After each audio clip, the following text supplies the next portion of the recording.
തിരുനാവായ കുംഭമേളയെ അധികരിച്ച് ഡോക്ടർമാരായ ദമ്പതികൾ നിർമ്മിച്ച ഗാനം നടൻ മോഹൻലാൽ റിലീസ് ചെയ്തു. മാഘപൗർണമി എന്ന് പേരിട്ടിരിക്കുന്ന ഗീതം ഡോക്ടർ വിഷ്ണു മോഹൻ, ഡോക്ടർ കൃഷ്ണപ്രിയ എന്നിവരാണ് തയ്യാറാക്കിയത്.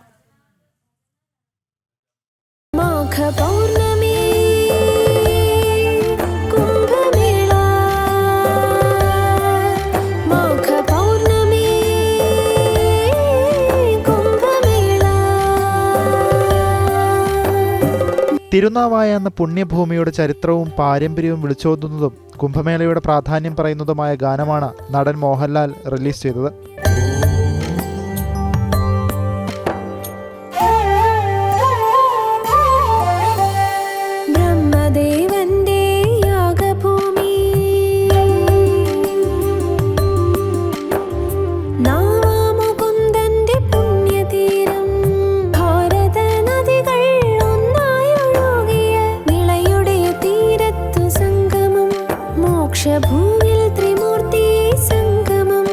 നാഡീരോഗ വിദഗ്ധൻ വിഷ്ണു മോഹൻ നിർമ്മിച്ച ഗാനം സഹധർമ്മിണിയും നാഡീരോഗ വിദഗ്ധയുമായ കൃഷ്ണപ്രിയയാണ് ആലപിച്ചിരിക്കുന്നത്. യുപിയിൽ നടന്ന മഹാകുംഭമേളയിൽ പങ്കെടുത്തതിനു ശേഷമാണ് കുംഭമേളയെക്കുറിച്ചൊരു ഗാനം തയ്യാറാക്കണമെന്ന ആഗ്രഹം തങ്ങൾക്കുണ്ടായതെന്ന് ഡോക്ടർമാരായ ദമ്പതികൾ പറയുന്നു.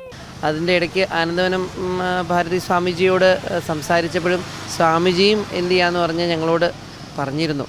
അപ്പം അദ്ദേഹത്തിൻ്റെ ശ്രമങ്ങൾക്കും അതുപോലെ തന്നെയുള്ള ഭാരത പരമ്പരയ്ക്കും സന്യാസികൾക്കൊക്കെ ഉള്ള ഗുരുദക്ഷിണയായിട്ട് ചെയ്താൽ നല്ലത് എന്നുള്ള ഒരു തോന്നലിൽ നിന്നാണ് ഇത് ഞങ്ങൾ ചെയ്യണം എന്ന് ഉറച്ചത്. അപ്പം ഇവിടെ വന്ന് കുറേ കൂടി നമുക്കിപ്പോൾ നിളാരതിയൊക്കെ നമുക്കൊന്ന് കാണാനും സാധിച്ചു. അതിൻ്റെ ആ ഒരു ഭക്തി സാന്ദ്രമായ ഒരു അന്തരീക്ഷമൊക്കെ കിട്ടി. അപ്പോൾ ആ ഒരു രീതിയിൽ തന്നെ നമുക്ക് ആ പാട്ട് അത്രയും ആത്മീയമായിട്ട് തന്നെ പുറത്തിറക്കാൻ പറ്റും എന്ന് തന്നെ ഒരു വിശ്വാസമുണ്ട്.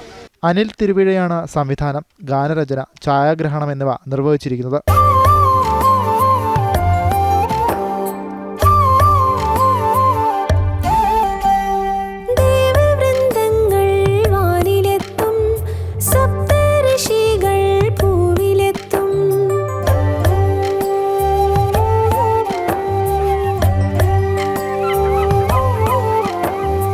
ജനം, തിരുനാവായ.